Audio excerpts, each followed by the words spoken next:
to commit to an SEC school. Senior Caleb Pert, defensive end, has committed to Vanderbilt, and the Commodores are getting a player that I absolutely love. He's a guy that can just get after the quarterback, plays with a tremendous motor, has had a two-time All-State player already. Seems like he's been playing forever because he's been on the varsity team at Hamilton since he was a freshman. Guy I absolutely love, though.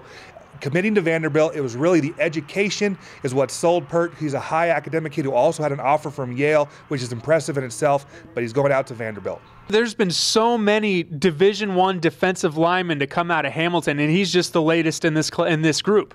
Coach Bellis has done a great job before him. Coach Wren done a great job. They understand that the game is won in the trenches. They've had great D linemen. They got another one coming up in Garrett Rand, who we'll talk about later. But they've done a great job at Hamilton to develop those defensive linemen. So congratulations to Caleb Pert, the other Hamilton player to commit, A.J. Greathouse. We talked about his commitment to Cal, but it became official last week. Yeah, he wanted to really wait to make sure that he was accepted to the school. Cal, as we all know, pretty stringent academic requirements. A.J. was officially accepted, and he is a Golden Bear. So congratulations to AJ as well, teaming up with Luke Rebenzer at the next level. Let's now get into some of those offers. Jason, you mentioned Garrett Rand. There's a couple juniors that we want to talk about. He's the first one to pick up an offer this week. Yeah, two players out of the 2016 class, both defensive linemen. Rand got his fourth offer, is offered by Illinois. The other guy I want to spotlight is Connor Murphy, a guy I really like, the younger brother of Trent Murphy. He's probably going to get tired of us saying that later on, but Connor's coming to his own. The kid out of Brophy, 6'7", 235 pounds, got a second offer from Arizona State. Stanford has already offered as well. And you mentioned that his brother is a defensive end. You think he could be an offensive lineman at the next level? There's a lot of things I think Connor could do. I think he could grow into a defensive tackle, play defensive end now, tight end. Stanford uses a lot of big guys too, so maybe he could do that. Grow into an offensive tackle. His dad might not like that, but I'm saying that, but he's got that big frame that's hard to find. So those are a couple juniors with some offers. Now a couple more seniors that have picked up offers in the past week, starting with a very talented running back on the west side. Yeah, out of Westview. Westview's known for having a great running game. It's going to continue under Coach Parker there, who's been their offensive line coach for years. Jalen Johnson got his second offer from Army, also has an offer from Air Force. He rushed for over 1,600 yards last year, and I expect him to do the exact same amount of damage this year. You're running the ball for the Knights. And Omar Lloyd out of Saguaro in Tucson is the other senior to pick up an offer. Got his first offer too, and I'm surprised it's coming this late. South Dakota State has offered Lloyd. He's a big physical cornerback that has the length that where he could play safety.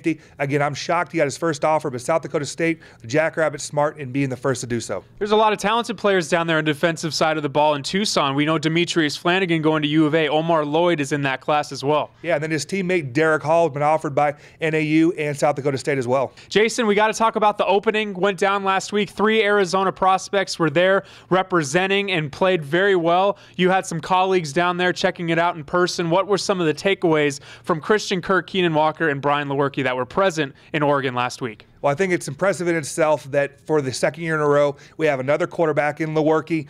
There last year, we had Kyle Allen and Luke Rebenzer representing the state. Just, I think, speaks volumes of what the state has done in terms of developing quarterbacks.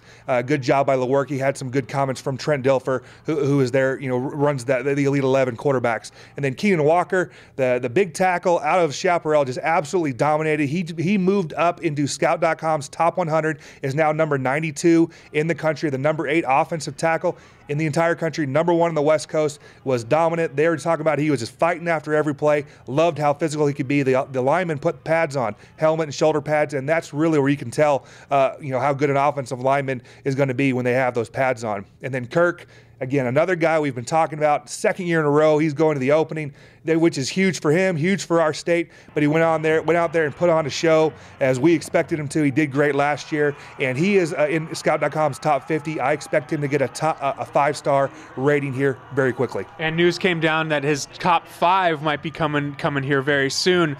Teamed up with Kyler Murray. He was his quarterback during their little passing league games. His buddy Kyle Allen is at Texas A&M. There's some writing on the wall here that he's got some connections to that SEC school. I've thought for a while that Texas A&M might be that favorite. Christian's never come out and said that, but I expect Texas A&M to be in his top 5 when he does announce it in August. So that's it for this week's edition of the Roundup. That's Jason Jewell. I'm Jared Cohen. This has been the Recruiting Roundup on Sports360AZ.com.